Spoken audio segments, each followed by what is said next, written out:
Hello everyone, you're watching a special edition of Training in the City.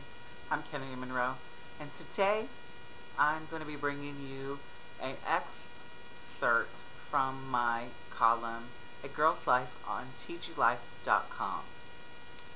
And this month's column is in celebration of the 10th anniversary of the Vagina monologues, which has two transgendered editions.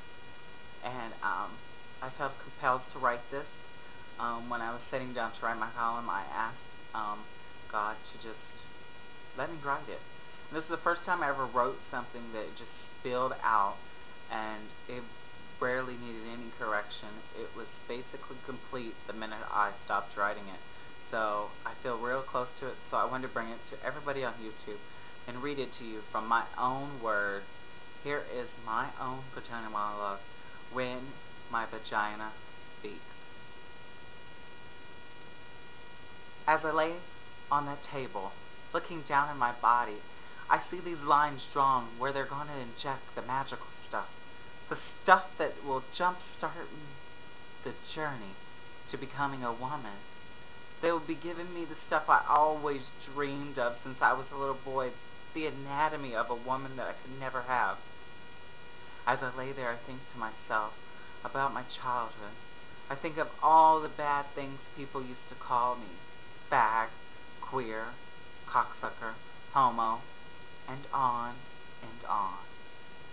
Those words would haunt me at night. I was too young to hear that. What was that?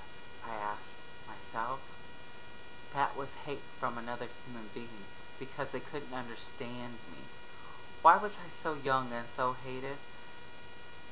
How could I be that boy that felt so alone? Where was God when I was in pain? I was too young to feel that. Why was I so different? Why couldn't I be like all the other boys? Why did I have to be hated for being different? Puberty hit and my life changed. I used to walk around as a kid with a smile on my face daily. And now you barely see that smiling boy. You see a person who felt alone, felt unwanted, and insecure about their life. My voice never changed like all the other boys. My emotion towards boys never changed. And the one thing that did was the hair. I had been growing hair everywhere, and it wasn't me. I would look at it on my body and feel ashamed. It wasn't me. That's not who I was. My heart would ache more and more. Here I was, a troubled boy forming a body I never wanted. Here I was going through life feeling disconnected from my own body. Why was I given this nightmare? Why, God? Why?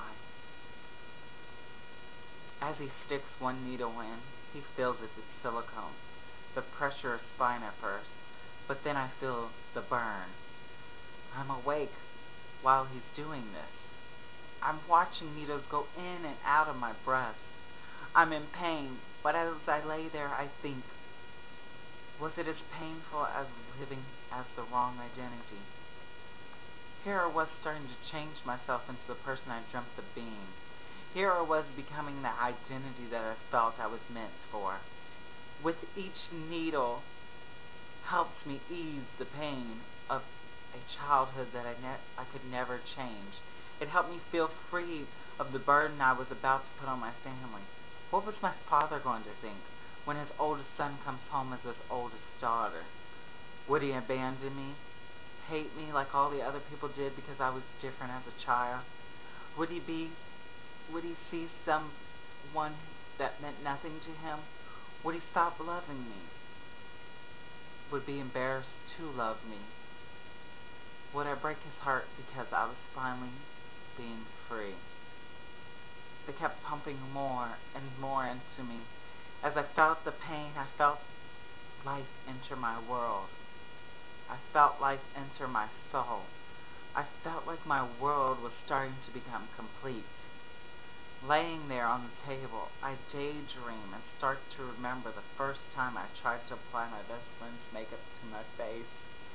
As I look in the mirror, I don't see the imperfections. I see something of beauty shining back at me. I see a life that is waking up to a new world. As I look at that face, I sit and I wonder, how will I make this life my everyday way? How will I succeed as this person I love? Will others love me or hate me? As I sit and ponder, I think to myself, do I want a vagina? Do I want one my sister has? Do I want one my best friend has? For years I pondered that question, and one day I came to terms with it. I already had my vagina. God had blessed me with this thing I looked at and enjoyed. I embraced it because it was who I was. I felt like it was a part of my structure of being a woman. My vagina wasn't like my sister's or my best friend's, but it was mine. I treated it as such. I felt like the true vagina was in my consciousness. It was who I felt from the inside out. I didn't need a huge surgery to make that vagina. I had it since I was born. It has been with me. I just had to find it. At 23 years old on this earth, I found it, and it was there all along. How could all these years I not know about it? It was because I wasn't ready for it. I had walked through the shoes now. I felt it. I felt what God gave me.